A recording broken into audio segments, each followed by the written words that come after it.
Jeanne and Albert, or somebody at the hospice, named her Antoinette. She was to be Gabrielle's favorite sister. Jeanne's health deteriorated, and she decided to return to her hometown with her 4 kids and, for a time, her husband. They lived in her uncle Augustin's house. Albert was soon off again. The time in Courpierre was the best years in the children's marginal childhoods. Jeanne was never sure Albert would return, so she continued to go on the road with him. She entrusted the children to the care of her abundant family, and in rain or shine, rode with her husband in the buggy and stood behind her own stand at 100 town markets.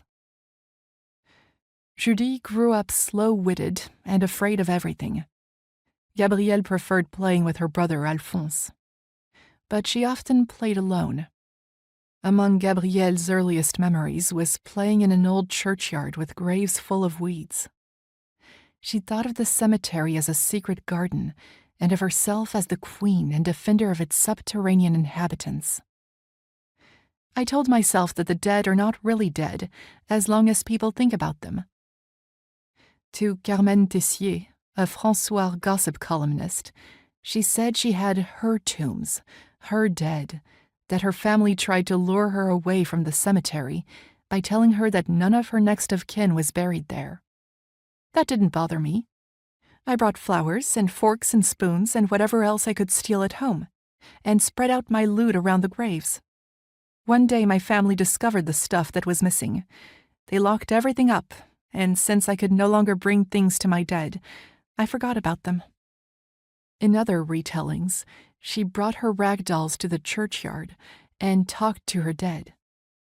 Her own explanation for her childhood need to confide in the dead was that she was unloved. Because I lived with people who were insensitive, I wanted to be sure that I was loved. I liked to talk to myself, and I didn't do what I was told.